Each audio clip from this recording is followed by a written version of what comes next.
তার নাম হলো বক্রাক্ষস। এই বক্রাক্ষসের প্রতিদিনের আহার হলো 80 মণ চালের ভাত, ক্ষীর, পিষ্ট, পায়েস এবং সঙ্গে সঙ্গে 2টা মহিষ। মরিচের জন্য নিত্য প্রতিদিন একটি নরমারা ভক্ষণ। এই বালরূপী বক্রাক্ষসের ভূমিকায় নিত্য পরিবেশন করে দেখা যায় নৃত্য শিল্পী সোমনাথ মাঝি।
মনে পড়েছে আজকে সেই ব্রাহ্মণের ঘরে করের পালা। তবে ব্রাহ্মণ জানে না সময় মতো যদি আবার করের ভোজন দ্রব্য প্রস্তুত না হয় তবে তার পাত্র মিত্র কুটুম্ব বন্ধু সব পরিবার করিব ভক্ষণ। কিন্তু এই তো দেখা যাচ্ছে এক মানব গাড়ি হইতে আবার করের ভোজন দ্রব্য লইয়া করে করেছে আগমন। কিন্তু কি মানব তুমি জানো না এ হলো বকরা কোষের করের ভোজন দ্রব্য, তুমি নিজেই করেছো ভক্ষণ। তোমার দশে আমি তোমার পাত্র মিত্র কুটুম্ব বন্ধু সব পরিবার করিব ভক্ষণ। শুধু দর্শক মন্ডলী এ তখন পরে গর্জন করে বকরা কোষ বিভা বলবানকে করিল মুষ্টিতে প্রহার।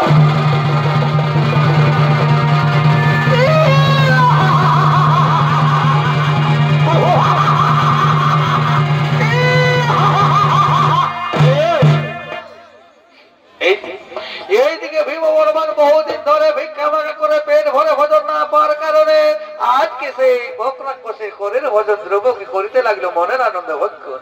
এইদিকে গর্জন করে বকরা কোষ বলছে মানব মানব তুমি জানো না কার ভোজন করেছো ভক্ষণ। তোমার দশায় আমি তোমার পাত্র মিত্র কুটুম্ব বন্ধু সহ পরিবার করিব ভক্ষণ। এ তখন পরে সেই গর্জন করে বকরা কোষ ভীম বলবানকে করিল পদাঘাত।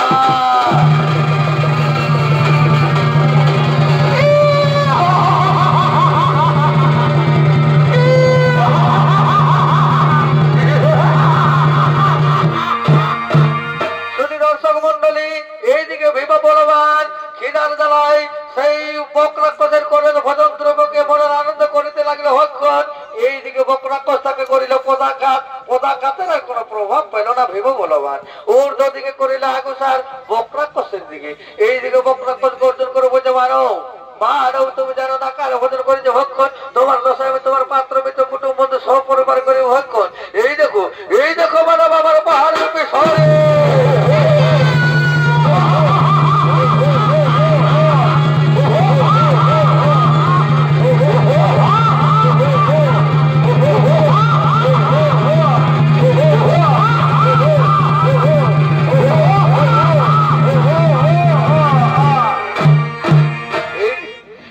সম্পূর্ণ পেট ভরে ভোজন ভক্ষণ করার পর ভীম বলবান বলছে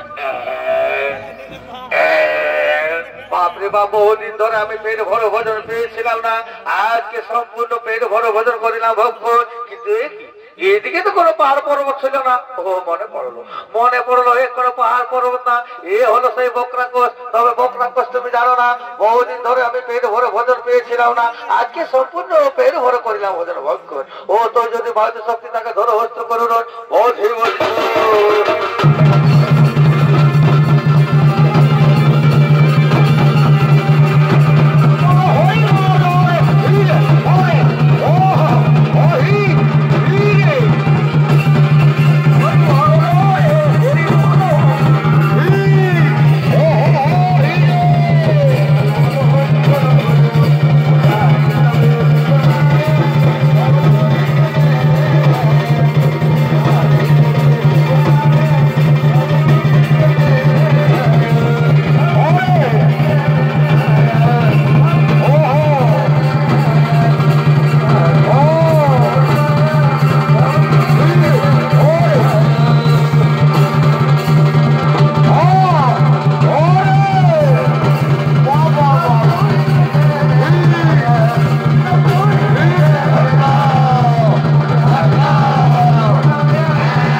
তখন পরসাই ভীমা বলবানের হস্তে বক্রাক্ষ শৈলী নিধন এ তখন পরস্ত শ্রী মহেশ্বর মাতর দ্বিতীয় নৃত্যনাট্য হইল সমাপন।